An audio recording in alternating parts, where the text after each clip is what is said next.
อีแม่ยังแว่ฟังธรรมบ่วอนเพื่อเป็นหลักแห่งชีวิตฟังสุภาษิตคำสอนด้วยพระครูวิสิทธิ์ศีลาภรณ์เจ้าคณะตำบลป่าแดด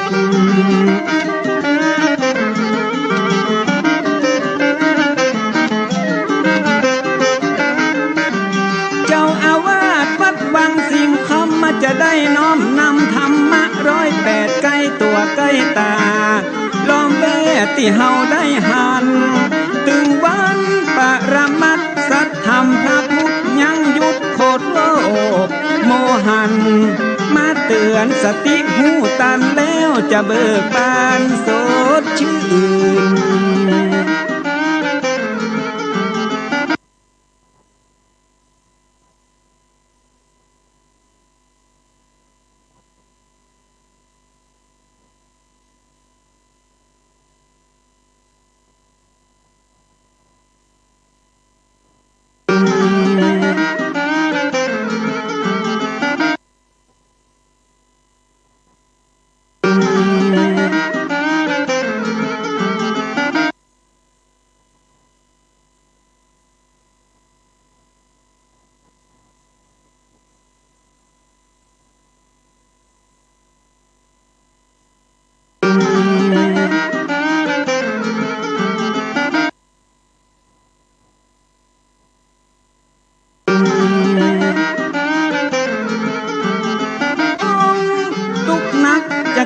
เป็นเบาถ้าเฮาหูจักปล่อยปลงธรรมะของพระพุทธถ้าองค์ยืนยงเป็นยาขนานเอก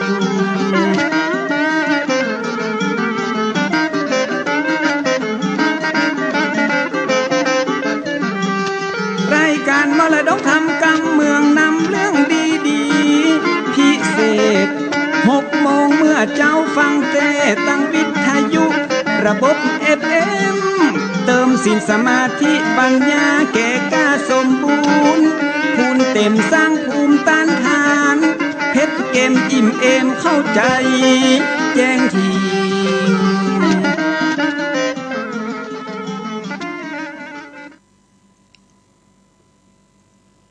ก็ขอยกมือ10 นิ้วกราบนอบน้อมอย่างพระติรัตนแก้วเจ้าตั้ง3 ประการอันมีพระพุทธพระธรรมพระสงฆ์อันเป็นสรณะที่เปิงที่เคารพนับถืออันสูงสุดในชีวิตขอกราบคารวะแตบไตไวยสาปารมีธรรมพระมหาเถรานุเถระเจ้าคณะพระสังฆาธิการภิกขุสงฆ์สามเณรจุตนจุองค์ด้วยความเคารพขอเจริญสุขเจริญปอนปออกไม่ออกศรัทธานาบุญตินจองห้องวัดจุหนุ่มเท่าใจยิงก็ขอน้อมต้อนรับทุกท่านเข้าสู่รายการมรดกธรรมกำเมืองต่างสถานีวิทยุกระจายเสียงพระพุทธศาสนาแห่งชาติและสังคมคลื่นเพื่อการศึกษาพระพุทธศาสนาและวัฒนธรรมส่งสัญญาณกระจายเสียงจากวัดฝ่ายหินตำบลสุเทพอำเภอเมืองจังหวัดเชียงใหม่สถานีวิทยุวัดหนองกายตำบลสันปะยางอำเภอแม่แตงจังหวัดเชียงใหม่สถานีวิทยุ CM77 วิทยุอินเทอร์เน็ตล้านนาสถานีวิทยุพระพุทธศาสนาจังหวัดเชียงรายและสถานีวิทยุคลื่นพระพุทธศาสนาและจริยธรรม FM 96 เมกะเฮิรตซ์ตลอดจนวิทยุชุมชนเสียงตามสายห่อกระจายข่าวตามวัดตามวาตามหมู่บ้านต่างๆทางเสียงภายในวัดก็ดีที่ครูบาอาจารย์ท่านเจ้าได้เปิดในบริเวณวัดในยามเจ้าพร้อมกันนี้ถวายการต้อนรับและเจริญพรต้อนรับครูบาอาจารย์ญาติโยมศรัทธาที่ได้ให้เกียรติติดตามรับชมรับฟังกันต่าง Facebook เฟซไลฟ์ต่างเว็บไซต์ต่างๆในตอนนี้กราบถวายความเคารพท่านอาจารย์พระครูสถิตเจติยรักษ์ท่านเจ้าอาวาสวัดเจดีย์แม่ครัวอำเภอสันทรายท่านเจ้าอาจารย์พระครูป ปลัดวิมลวัฒน์วัดพวกจ้างอำเภอเมืองเชียงใหม่และเจริญปอนต้อนรับพี่หมอมัฒนาอำพันธ์เจ้าหน้าที่โรงพยาบาลบนห้องโรงพยาบาลส่งเสริมสุขภาพบ้านสันต้นมือบ้านต้นมือกะถ้าจำบ่ผิดถ้าอันผิดสุมาเนอะพี่หมอเนอะ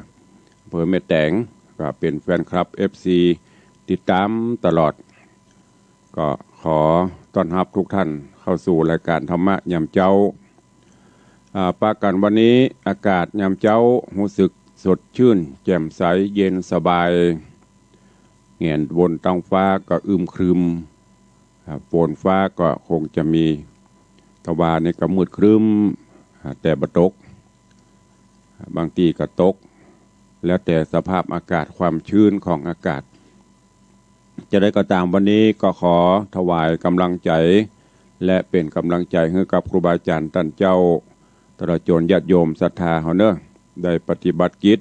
ภารหน้าที่โดยความราบรื่นเรียบร้อยดีงามไปวันนี้ญาติโยมศรัทธาเฮาก็ตื่นนอนกันมาเตรียมที่จะต้องปฏิบัติกิจภารหน้าที่ของแต่ละท่านแต่ละคนต่างพระเจ้าประสงค์เฮาก็มีกิจในต่างพระพุทธศาสนาหรือกิจวัตรที่จะต้องทำที่เช่นมีการพัฒนาวัดวาอาราม ตามกิจตามหน้าที่อย่างที่หลวงพ่อวัดเจดีย์แม่ครัวเพิ่นก็มีการก่อสร้างห้างแปลงกุฏิทรงหงหลวงภายที่ติดตาม Facebook ของเพิ่นก็คงจะหันเกือบจะแล้วล่ะในส่วนของต่างวัดพวกจ้างก็ถ้าภายติดตามใน Facebook ของท่านเจ้าก็จะหันเพิ่นมีการพัฒนาวัดวาอารามอยู่ตลอดนำพระเจ้าพระสงฆ์องค์เนนพิโอกวาดเสนาสนะทำความสะอาดปลูกต้นไม้ต้นตอกปรับปรุงภูมิทัศน์ภายในวัดร่มรื่นสะอาดนี่คือหน้าที่กิจของพระเจ้าพระสงฆ์ในส่วนของญาติโยมศรัทธาก็ปฏิบัติกิจหน้าที่ของไผ่ของมันเป็นทหารครูบาอาจารย์ทหารตำรวจก็มีหน้าที่ของไผ่ของมันไปทำหน้าที่ของเฮาให้ดีที่สุดทำวันนี้ให้ดีที่สุดเพราะวันพรุ่งนี้เฮาบ่รู้ว่าจะมีหรือไม่อยู่กับปัจจุบันให้ดีที่สุดตามหลักที่พุทธเจ้าได้สอนมาเจริญปอนต้อนรับปีอ้ายฟ้ารุ่งจงเจริญเนอะวันนี้ก็ขอให้กาแม่นไข่หมานเนอะอย่างมันแก่นก็ขอให้ได้100,000-200,000ถ้ามันหมานก็ให้ได้1,000,000-2,000,000ดอกปีอ้ายเนอะวันนี้ก็มาฟังพระธรรมเทศนากันต่อจากวันก่อนเนาะในเรื่องของมณีจันตะกุมารไข่แสงลำดามาถึงวันนี้ผูกที่10ซึ่งตะวานี้หรือว่าตอนก่อนได้เทศนามาถึงหลังจากที่พรหมปันได้ถูกนกหัดสดีลิงย่ามหัวปุ่นตอนนี้ไปอยู่กับยักษ์ปุ่นยักษ์เกิดปฏิภาคอินดูเหมือนลูกเหมือนเต้าเปิ้นก็ฮับเอาแล้วก็ฮือไปอยู่ตัวเองตอนนี้พรหมปันได้เกิดลูกมีลูกมีเต้าออกมาละนางก็โอ้ถ้าเขาอยู่ในหัวในวังเนาะพี่อ้ายมณีจันทร์ก็คงจะปุ่มฟักพอกอยดูแลลูกด้วยกันแต่ตอนนี้ได้ปัดได้พรากจากกันมาอยู่เมืองยักษ์เมืองเย็นมาอยู่ในกลางป่าเพ่โอ้จะเนี่ยจะได้แต่ว่ายักษ์เปิ้นกับอินดูฮักเหมือนลูกในต้องถ้าเป็นบะมีผู้มีบุญนี่ก็เรียบร้อยอาหารอันโอชะไปบุละแต่นี่โดยบุญญาบารมีนางก็เลยบอกถามพญายักษ์ว่าป่อพญาอันเป็นเหมือนป่อถ้าหากว่าผัวของข้าเจ้าเนี่ยดันโดนมาจนกระทั่งมาปบมาปะใส่ข้าเจ้าเนี่ยป่อยักษ์จะยิ่งใหญ่จะกินป้นก่อป่อพญานางกำลังถามป่อพญายักษ์ป่อพญายักษ์จะตอบว่าจะใดแล้วก็เหตุการณ์ยักษ์เป็นจะใดขอครูบาอาจารย์ท่านเจ้าและญาติโยมศรัทธา ได้ติดตามสดับรับฟังพระสัทธรรมเทศนาปืนเมืองเหนือเรื่องมณีจันตะกุมารไข่แสงในผูกที่10เป็นลำดับไปณโอกาสบัดนี้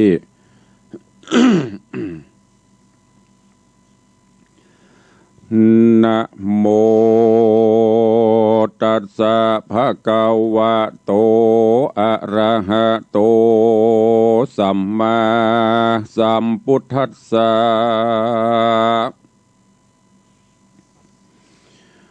สาธัมโมฟังลาโสตุจนะสัพปุริสะตั้งหลายตั้งยิงและใจหนุ่มเทาที่ใดประกันเราติดตามทาดาฟังยังรัสธรรมเตสนามณีจันตะกุมารไข่แสงลำดับมาถึงแถมแล้วเราผูกทวนที่10เนอเจ้าขอเชิญศรัทธาต่างหลายหนุ่มเท่าจงตั้งใจเราทาดาฟังต่อไปปลายนานี้และนาในกาละเมื่อนั้นนางได้มาถามพญายักษ์ผู้นั้นจริงเจียนจาว่าดูราเจ้าลูกฮักป้อกันว่าผัวเจ้านั้นนอดโดยมาจนมาหอดป่าลากลางป่าป้อนี่นาว่าจักถามปัญหากันว่าพระตนนั้นเลิศเป็นผู้ประเสริฐมีปัญญาอาจแก้ยังปัญหาของป้อใดป้อก็จักไว้จีวิตาบอกยินยังสามีกาแห่งจะเอาแม้นว่าผัวนอดเนาพรมปันมีพญาตันใบบอดบ่หูตลอดยังปัญหากูป้อนี้นาจักยินสู่เจ้าตั้ง3คนนั้นเล่าบ่ฮื้อเรือพายได้ทุกใจหม่นใหม่เพราะว่าได้ปัดพรากกันนั่นแหละเมื่อนั้นนางพรหมปันน้องนาฏได้ฟัง ยักขราชกล่าวใครจะว่าจักถามปัญหาดังอันนางน้องจันก็ยินดีเพราะว่าสามีเต้าราชมีพญาอาจกล้าแข่งสามารถแต่งตลอดหูแจ้งจอดทุกประการบ่อยากใจผู้บานแต่เราแล้วนางนอดเนาพรหมปานก็มีใจอันโจมจื้นบ่ตวงบ่ตื่นอันใดพญายักษ์ก็กึดในใจมันว่านางผู้นี้ใจกล้าบ่หวั่นไหวกูจักลองใจดูพอก่อนจริงกล่าวกำอ้อนไข่จาว่าดูระนางลูกป้ออันว่าการทำพอยังปัญหานับเป็นธรรมดามาแต่ก่อนปฏิบัติสืบสอนกันมาถ้าแก้ปัญหาบ่ได้ก็จักยินอิ่มใสเลี้ยงอัตตานางก็มาฟังยักจาดังอันมีใจเตียงมันบ่เวไหวนับแต่กาละในวันนั้นนางน้องจันก็กองหามยังสามีกาแห่งเจ้าอันจักไต่เต่าโดยมาทุกวันเวลาบ่ขาดยินทุกขนาดบ่หันผัว มีมาโนหัวใจแห่งควายเมื่อบ่หันหนอไทยโดยมาจอมนางในน้องไทยก็ยกมือไหว้แห่บุญกรรมอ่านได้กระทำห่วมสร้างแม่นมีดังอ่างใจไหมขอพระบุญภายปอดปันรอดหลังวันกอดลูกน้อยเหมาะอกน้ำตาตกหลังย้อยให้ซ้อยเวทนาก็มีหันแหละนาโสโพธิสัตโต ส่วนว่าโปติสัตว์เจ้าหลังจากน้องเนาโพรมปันอันนกป่ายันบินกว่าพระเจ้าฟ้าโตมนัสสาล่ามไรหาบอกขาดโจรบ่อาจอยู่ได้ปันเวบนเอาลูกตนอ่อนแอเข้าไปหาแม่ไว้สาว่าข้าแด่พระมหาตาติว่าไอขอฝากหลานไว้กับมาตาข้าตะกะไปตัวหาเมียมิ่งอันนกป่าวิ่งบินไปแม่สายใจเป็นเจ้าเอาขอจุงพอเฝ้าอย่าละสา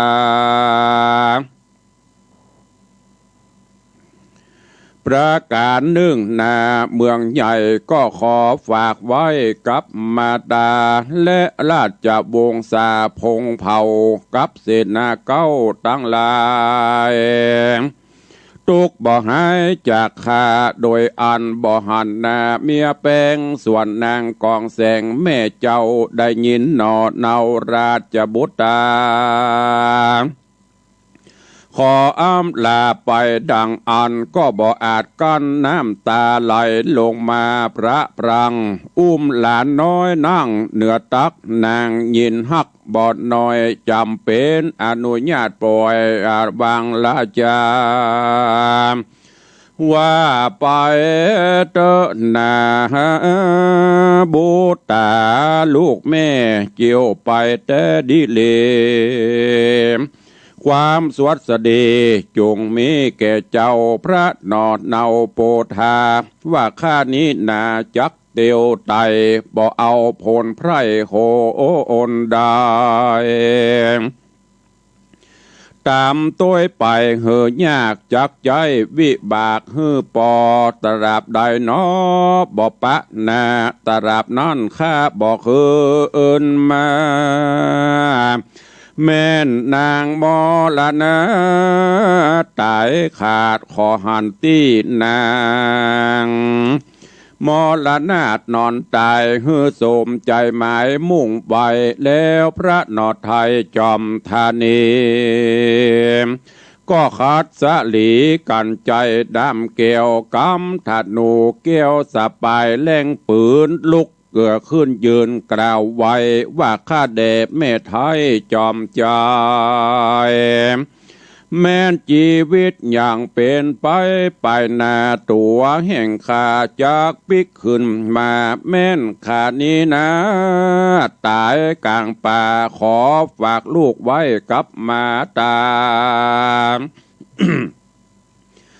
แล้วเจ้าก็ไกลกลาเตียวไตเข้าป่าไม้ไพรสนมุ่งหิมมาปานไตเต่าอันนกเอาน้องเนาบินไปหนตั้งไกลบ่ย่อนหยุดพักผ่อนตามเวลาเดือนหนึ่งนาว่าไว้ก็ไปปะใส่จ้าง2 ตัว มันเอาหัวโจรกันบ่พรากเป็นที่ลำบากจักเป็นจักไปมาเกิดขวางมักกาต่างไตบ่อาจหลีกใดไปต่างได้ภาคหนึ่งเลิกเหลือใจห้วยจริงภาคหนึ่งเป็นผาลิงสูงจันบ่อาจหลีกพันไปได้พระนอไทยก็คืนธนูสิงหยาดย่อยิง2 จ้างเฮือหลีกฝีกห่างเสียกันแล้วเจ้าก็พันเตียวไตเข้าป่าไม้ราวพายดอกดวงในดอกดวงในไม้ป่าหอมแต่ว่าสุกันทาลืบหิวผาเต้าไทยเสาะสอดไขว้หานางตัวดงขวางต่างไตบ่หันนางไทยโหนได้ตาวันใส่ลงต่ำละ นอนบนแง่ไม้สูมการรุ่งแสงตะวันเมื่อเจ้าพระผ่านเผาก็โลงมาซอตามหินผาในนอกตุกสลอกปูเขาบ่หันนงเยาวยอดซ้อยเจ้าก็ก่อยไตเตียวต่างตุกโศกปางนี้เล่าเกิดแก่เจ้ามะนีจันก็เพราะตันแห่อันยิงตั้งสามสิ่งจองปันธาเมกามะตันหาเป็นเก้าภวะตันหานั้นเราโดยมาวิภวะตันหาสูมใส่มนุษย์โลกใดเราลาตันหาหมู่นี้นาปายากเฮาได้ลำบากตังวาน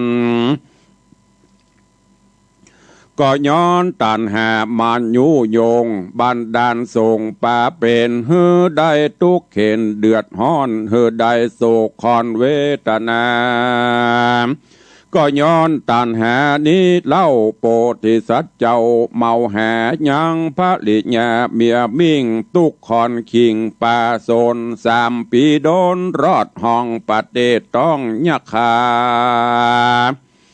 ผู้จื้อเตประกาศที่หันไกลเวียงนั่นมีสระปทุมมาฝงปุมราเพิ่งปูบินวะโวจมเกสรมีตั้งดอกจังก่อนหลายหลากดอกบัวมากแบ่งปันบานใบน้ำใสเย็นตากวางเจ้าก็ยังพักผ่อนตัวแล้วลงหนองบัวแอบลีเพราะไข้หูทีไกลปาลาจักเป็นเมืองใดจะบ่แจงแอบลีแห่งใบบัว ปกบางตัวเจ้าไว้บานนั้นน้องไทยพรมปันสะแวงตาวันฮ้อนหายอยู่ในก็กายเก่งคิงอุ้มเอาลูกยิงแห่งจะเอาเตียวไต่เต่าออกเวียงไป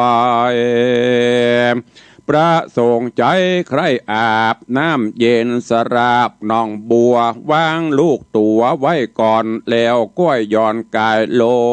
องไปนายน้ำใสที่ตื่นเก็บดอกยืนปันที่ดาเสียงเจียนจ้าอู้อ่อยกับลูกน้อยกล่อมใจจุงลูกลงไปอาบน้ำเย็นสะล้ำหัวใจคัดสีใครล้างหน้าแล้วขึ้นมานุ่งผ้าปกกายนางบอกแขวดกฎหมายหูเล่าว่าผัวแห่งเจ้าขวัญใจมาลีอยู่ในสละหันส่วนเจ้ามณิจารนานแอบแหลก้อยหัน2 แม่ลูกลอยเล่นน้ำเจ้าก็บอกหูซ้ำว่าเป็นเตวีเพราะไก่เต็มตีลีพอหูว่างามแต่นอปอดูจากว่าเป็นเมียกูก็มีลูกน้อยดูเรียบร้อยเหมาะกินตากาว่าเป็นเทวดาโดนวิเศษเอาว่าแม่เอาเป็ดลองใจพออาการนงไวเตียวย่างสลิดปิดป้างที่หันเหมือนนางพรมปันแต่ว่าปางเมื่อนกเอาปางเมื่อนกเอากว่าปามานางทงนัดนางทะลงกับพามานใหญ่ถ้าเป็นน้องไทยเมียเฮาลูกน้องเยาก็ปานอีกเกิดฉันนี้แล้วจิงเอาตัวออกจากใบบัวเตี้ยวไตเข้าไปใกล้จักทำนาง ยามนอนจอมพังนางนาฏหันเต่าราดเข้ามาก็หูจักว่าเป็นสามีกาแต่แล้วนางนอแก้วโสมนัสสาเล่นเข้าไปหากอดปาตาแห่งเจ้าลองให้เล่ารำพันว่าที่เปิ้งพรมปันมาแล้วใจพองแผ้วยินดีปานวิสัญญีจักขาดสองเต้าราดกอดกันกลมจูบเจยจมตังกู้เร่งอู้ฟู่ทำกันนางพร้อมปั่นน้องเดาจริงเอาลูกเต่าเข้ามาอันนี้เป็นธิดาลูกน้อยพระยอดซอยกอดบุตรีจูบเกศีลูกน้อยอู้ไทยถอยทำกันนางพรมป่านน้องเดาก่อนเล่าเก้าตั้งหมดที่นกป่ามาพดป่าใหม่ปิกบ่ได้อยู่กับยักษ์ขาไว้บอนหาพระบาทบ่ได้ขาดสักวันเจ้ามณีจันฟังแล้วก็ตุกโศกเศร้ากับนางเล่าเถิงปางตุกยากที่นางพระไกลตาอู้กันไปมาระรื่นใจโจมจื่นยินดีเมื่อนอนยักอันมีปลายนอกตามเขตขอกเวียงใจมันได้ยินสองเจ้าก็เล่นเข้ามาหาตุกที่สาตุกที่เสียงนั้นมีลายฉบับแล้วก็จับเอาแขนแห่งเจ้าเอานับเอาเข้าป่าลาป่าป้อยหายักขราชในปราสาทพังกาพญาเทพกายักษ์ใหญ่หันพระนอไทยเตียวมาเมกิริญาอันองอาจบอกกลัวอำนาจใดๆก็กึดในใจว่าล่างเป็นเจ้าฟ้ามณิจารผัวนางพรมป่านหน้าไทยใจบ่ใจจักลองถามแล้วก็มีกำงามอ่อนอ้อยว่าดูราลูกน้อยนางพรมป่านคนนี้ชื่อมณิจันทร์ผัวเจ้าอันเตียวไตเต้ามหา นางก็สากราบไว้ว่าข้าแด่พ่อไทยราชาคนนี้นาเป็นผัวข้ามีชื่อว่ามณิจันทร์ขอป้อโป่งปันอนุญาตอย่าหือได้ขาดจีวาพญาเทพกายักขราชได้ยินนางนาฏกล่าวใครจะก็ว่าดีนักหนาแต่เราที่ตั้นเข้ามาหาเมืองนี้นามีกาติกาแต่ก่อนตามสืบสอนกันมาฮือทำปัญหาแก่ผู้เข้ามาสู่เมืองเฮาถ้าปัญญาเบาตุนใบเก้บ่ได้ยังปัญหาก็เตี้ยงมอดนาเป็นแน่บ่อาจแก่ได้ตั้งหมดชีวิตก็พดเหลือค้างจักปูจากุลกว้างเหลือตรา คะแนนว่าแก้ปัญหาฮือใดเจ้าฟังยักษ์ใหญ่เตปกาว่าจักทำปัญหาดังอ่านพระเจืองจันทร์ก็ดีจ่าจริงมีว่าจะไขกล่าวอูลองว่าฮือหูยังปัญหาการบอดเหลือพระญาติหนักแต่ก็จักแก้ไขปันยักฟังมณิจันทร์กล่าวแล้วก็มีใจพองแผ้วยินดีก็กล่าวว่าปัญหามีดังนี้ฟังฮือทีโดยดีว่ายังมี ของวัตถุสิ่งนั้นมีกุลแม่นมันแก่คนทั้งหลายแต่คนบอกหมายหักรอบว่าจักว่าจอบก็เหมือนจังว่าเป็นศัตรูก็ดังเป็นมิตรล้างคาบเป็นปิดเป็นศัตรูล้างคาบก็ช่วยจูหือลาบแต่มีสภาพต่างกันไปคนก็อาศัยซึ่งสิ่งนั้นเป็นแม่นมันประจำจริงจักกะตามกรรมตั้งมวลแต่ปอยบ่หันกุลเก็บมันวัตถุสองสิ่งอันนี้จักได้แก่อันใดจ้า หนอโปธาฟังปัญหาก็หูสั้นตันตี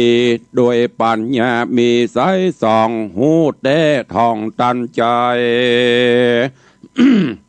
เหมือนหน้าแว่นใสสะอาดพระนอนนาดก็ใครจะว่าดูราพญายักษ์พิต้านใครหูยังปัญหาด้านจูงตั้งอ่านศาสนาเต้นตังเฮือเฮานั่งเตศนาพญาเทปกายักขราชก็ฮืออำมาตย์จัดแจงแต่งแล้วเขาก็ปูแรงเสร็จแล้วเล่าโปติสัตว์เจ้าขึ้นบนอาสนะเพื่อแก้ปัญหาอันนั้นตามลำดับขันที่มีมาวัดดูรามหาราชจุงตังโสตปราสาทดาฟังแล้วจุงสะนำจำไว้วัตถุอันนั้นได้แก่พระสุริยาตีเตียวนายเวหาแจ้งสองตัวโลกห้องฮือเฮาหันอันหนึ่งได้แก่พระจานใสสว่างสองโลกวางตัวสถานวัตถุสองประการนี้แต่มีคุณแก่มนุษย์สามบ่มีไผว่านะยกย่องว่าเฮาตัวห้องได้อาศัยมันจริงได้หูได้หันได้สร้างสิ่งต่างๆโดยดีล้างคาบย้ายสู่ราศีอันยากเงียเหอลำบากแก่หญิงใจเรียกว่ากุลหลายบ่ได้ล้างคาบนันใสเข้าสู่มหาอุจจาเป็นตัวละพาอันประเสริฐเงียเหอบังเกิดกุลดีเหตุนั้นจริงมีกรรมตักว่าฮักเหมือนบ่มีบ่ฮักมีกุลเหมือนบ่มีพญายักษ์สี่ตนใหญ่ฟังพระนอไทยวิสัชนายังปัญหาอันนั้นถูกแม่นมันทุกประการก็มีใจบานเบิกมันกึดว่าแต่เมินมาบ่มีผู้ใดนาแก่ใดเข้าป่าไม้มาเป็นอาหารเป็นเวลานานล่วงแล้วใจผู้นี้เหมือนแก้วมีราคา การได้คบหามาสู่กับผู้หูปันดิตาเป็นกุลนักหนาประเสริฐยักษ์ก็บังเกิดสาธุการดังตัวสถานในป่าปราสาทกรายินดีแล้วมันก็เอาเกี้ยวมันเองลูกประเสริฐกับแก่นจานเลิศมาปันปูจากุลเจ้ามณีจันเลิศแล้วบัดลูกจันกับเกี้ยวมณีมีเตจาริตเหเลิศล้ำเอาเจดน้ำแล้วเป็นยาเสียหูเสียตาก็หายสว่างเอาอาบยังห้างคนจลาก็เป็นหนุ่มขึ้นมาบ่จ้า เอาประมาณอายุว่า15-16 ปีปุกกะละผู้ใดมีของนิไวจากมีลาพระใหญ่หลังไหลมาสามปาติโภกาหน่อยใหญ่ไต่ตามไฟประสงค์ยักเอาวางลงในมือเจ้าพระนอดเดาก็ยินดีหาบเอาแก้วมาดีกับแก่นจันไว้พระนอไทยพักอาศัยอยู่ในเมืองตีหาน3 วันนั้นล่วงลาไปเจ้าก็อาลัยหาเมืองเก่ากึดหาลูกเต่ากับพระมารดาก็ขออำลาพญายักษ์ว่ามาเหมือนนัก3 ปีไปขอลาพันภายปีกปอกกึดหาแม่ออกไทยมาตากับโอราสาลูกเต่าละเมืองเปล่าขาดราชาบ้านเมืองบ่มีพญาอยู่เฝ้ายอมเป็นเป่าสถานส่วนพระมารดาตนแม่ก็อายุแก่เท่าชราก่อนราชบุตรตาแถมเล่ายังหนุ่มเนาเป็นตาละกามีแต่ลากะกัญญาพอเฝ้าเหตุนี้เล่าเฮาขอลาพญาเตปะหากายักษ์ใหญ่ฟังเต้าไทยกล่าวลาไปก็เกิดในใจที่ถอยสมควรดีปล่อยสองขาฮือไกลกลาพรากใหญ่แต่ดันป่าให้ดงเคนกลัวยักเย็นปะใส่จากยับได้เป็นพักษากวันหือยักโดยอารักขาตลอดจนบรรลุรอดปาลา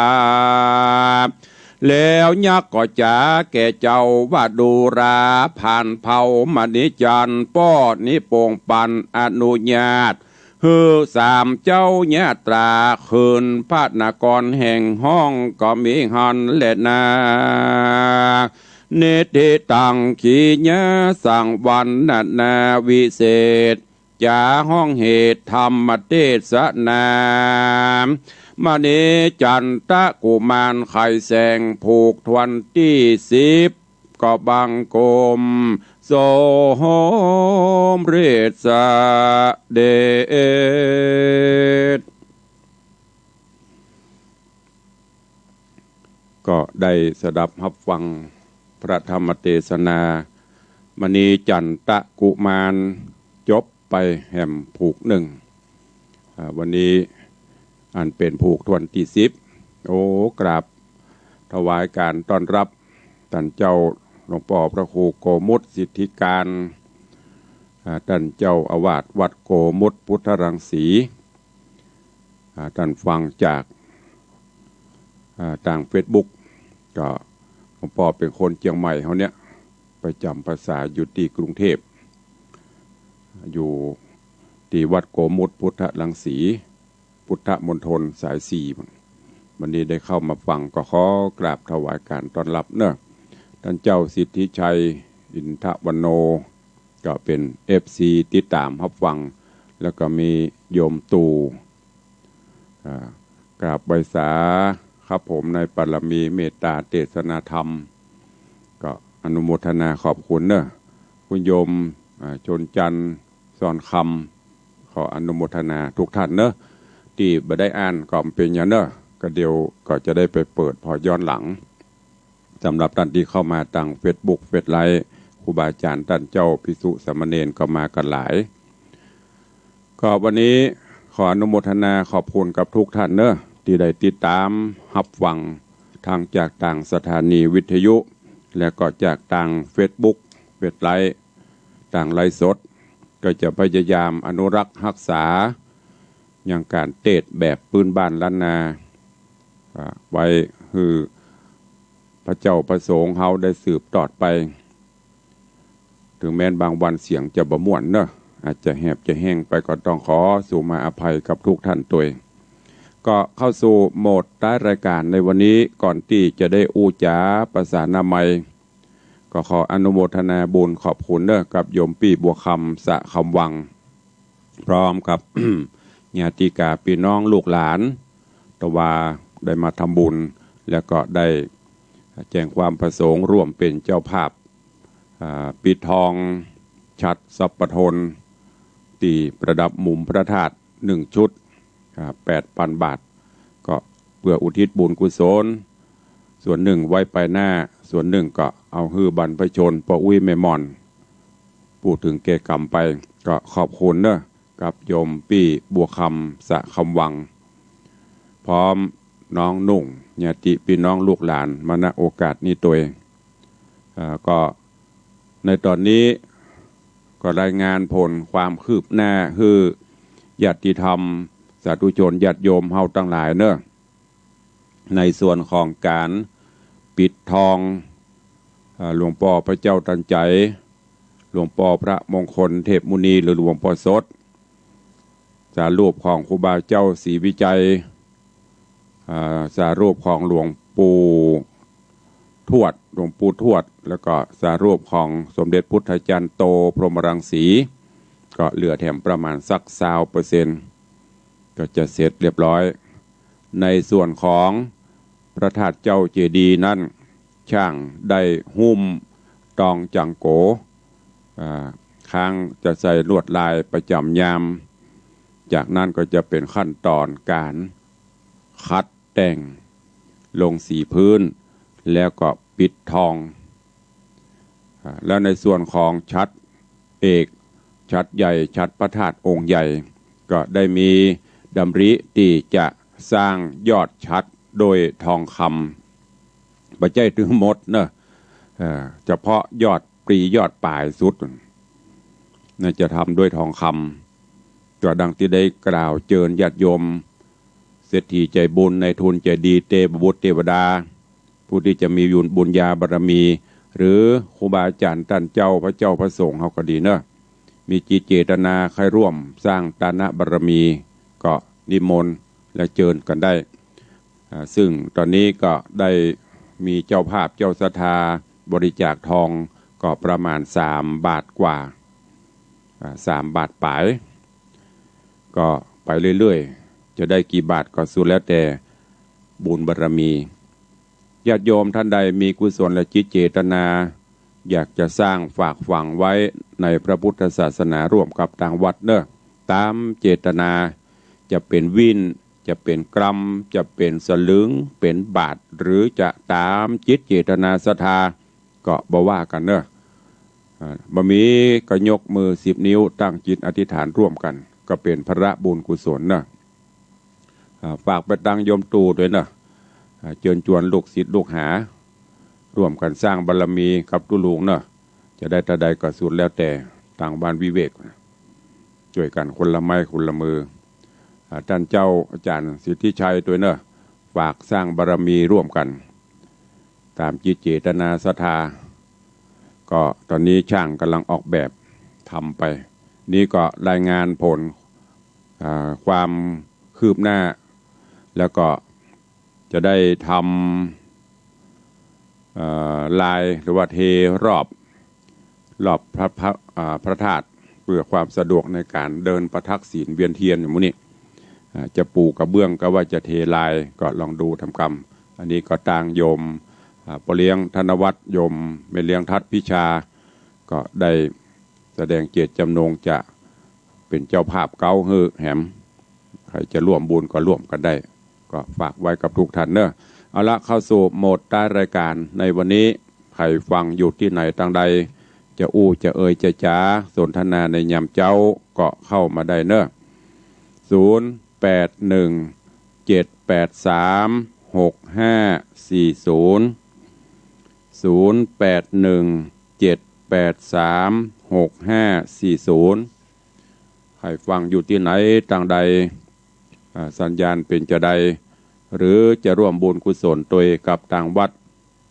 ก็เข้ามาได้เนอะตั้งหมายเลขโทรศัพท์ที่ได้บอกไป 0817836540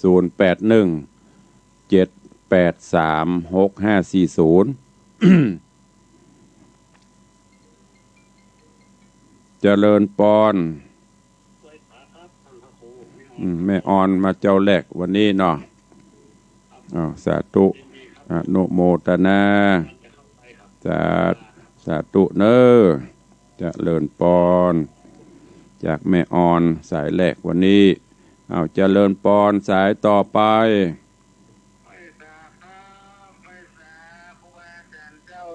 เข้ามาชมมาฟังสดทุกองค์นะครับวันนี้สดจริงๆวันนี้สดจากเตา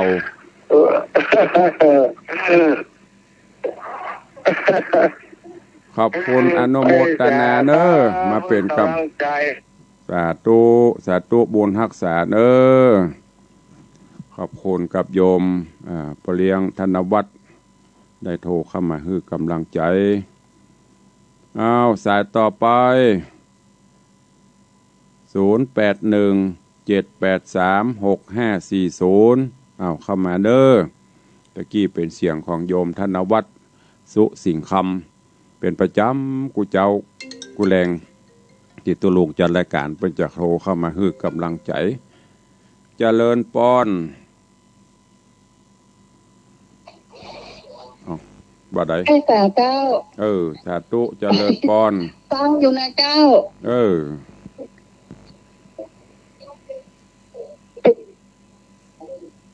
ดับปิงสาธุฟังอยู่ในเจ้าว่าได้คำว่าเจริญปอนสายต่อไปฮัลโหลนมัสการเจ้าฟังอยู่เจ้ากำลังง่วนเนาะ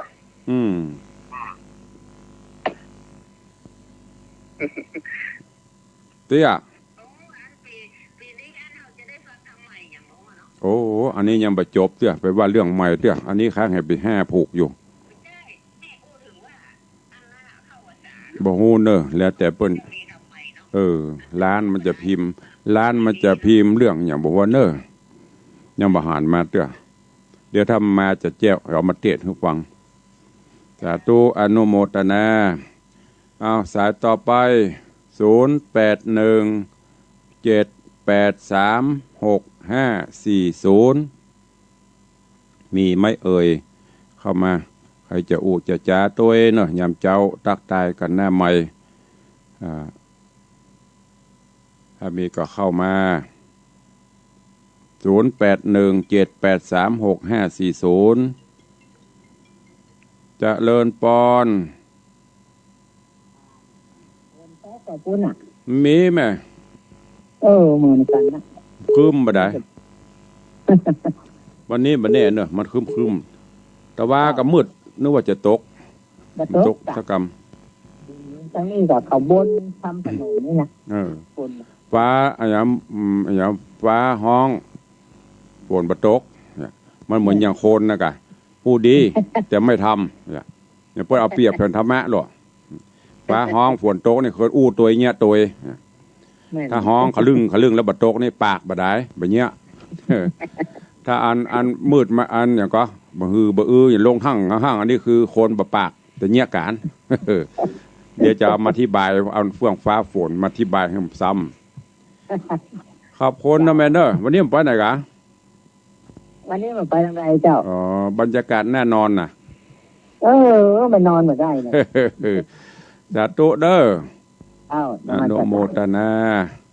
ขอบคุณโยมแม่จันดีวิสุทธินันท์เจดีแม่ครัวอันก็โทรมาคือกำลังใจยามเจ้าสายต่อไปใครจะอู้ตัวตุลุงเข้ามาเด้อเวลาก็ไปเรื่อยๆไม่ได้คอยใครโยมปัทมาแจมโรกราบนมัสการเจ้าตุป่อ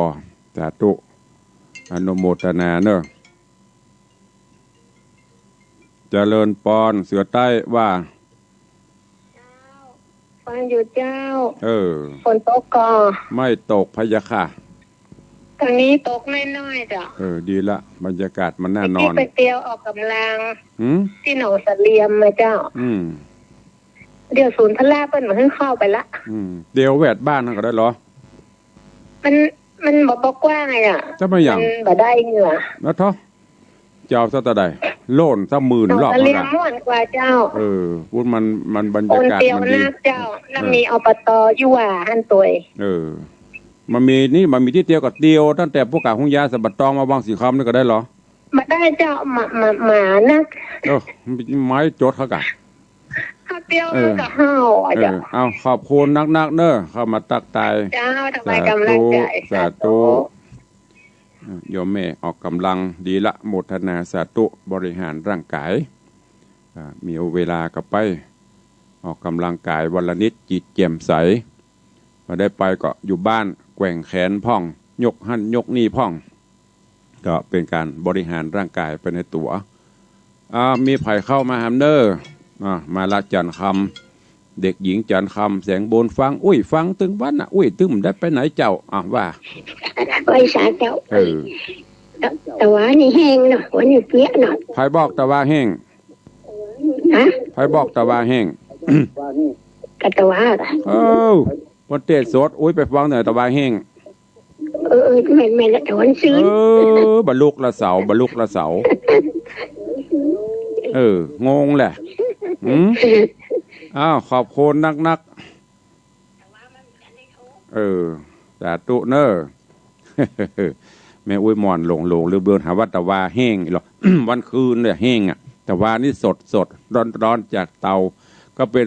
ซ้ำวันเนอะมอนหรือว่าญาติโยมศรัทธาบางเตื้อก็ร่างกายมันบ่ไหวเพลียก็ต้องขอสุมาอภัยใจจริงแล้วอยากจะออกมาทุกวันแต่มันก็ต้องถนอมขันธาตุขันไปพ่องบดีฝืนบางเตื้อมาเจ้ามันเนี่ยมันจะหันว่าอึ้งปึ้งอย่างนี้นะ มีหมดเบาหวาน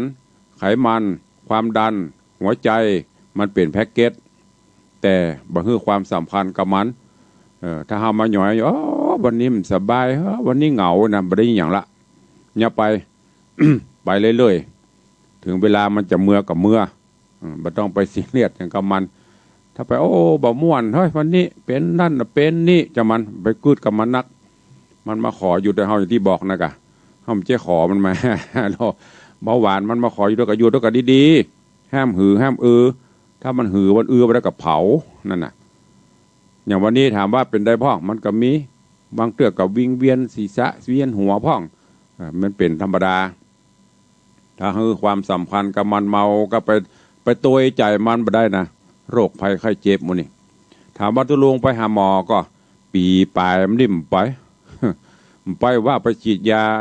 ซิโนแวควันนั้นไปปะหมอนอกนั้นบ่ไปแต่ก็บละยาฉันยาอยู่วันนักก่อนตุลุงบ่นัก วันละ12 เม็ดมาเจ้าก่อนอาหาร4 เม็ดแล้วก็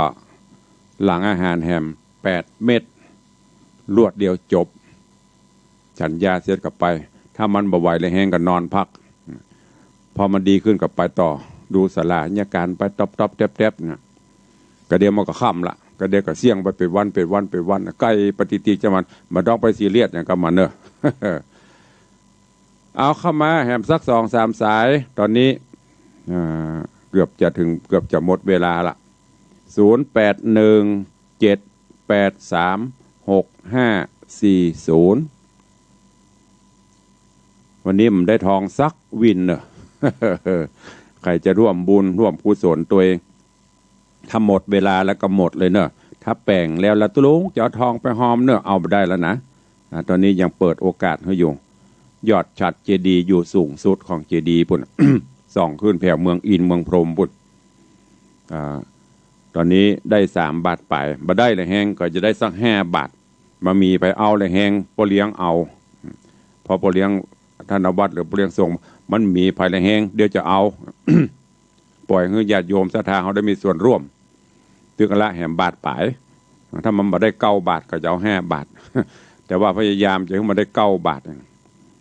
ถ้ามันบ่ได้เลยแห้งก็5 บาทแล้วแต่บุญโหอย่างดักปิ้งวินบอยกันไปหมดตัง Facebook ตอนนี้ก็จอดอยู่ที่โยมปี้จัญญาฟองศักดิ์แล้วก็โยมปัทมาแจมโร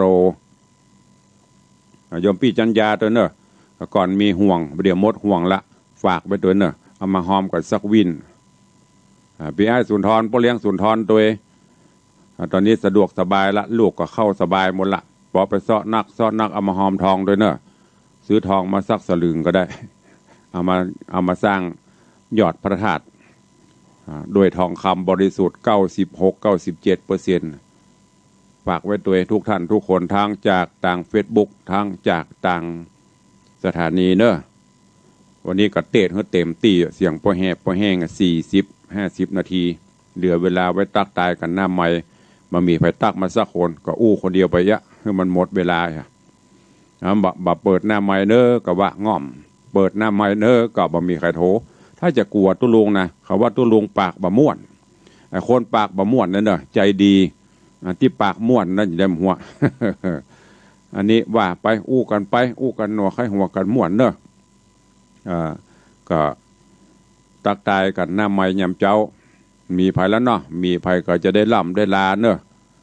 วันนี้มีประมาณ 5-6 สายหมดเวลาหมดละก็ขอนำรายการจากญาติโยมศรัทธาจากครูบาอาจารย์ท่านเจ้าไปก่อนเนาะปะกันใหม่วันต่อไปวันนี้ขอความสุขสวัสดีจุงบังเกิดมีกับครูบาอาจารย์ท่านเจ้าพระเจ้าประสงค์องค์เนนญาติโยมศรัทธาคู่คู่คนคู่ตนคู่องค์เนอะเจริญอยู่ดีมีสุขเจริญประโดยจตุรพิธพรชัยมันมีอายุวันนะสุขะพละเหมือนกันจุตนจุองค์จุผู้จุโคนเนอจัตตาโลธรรมาวัฏันติอายุวันโนสุขังพลัง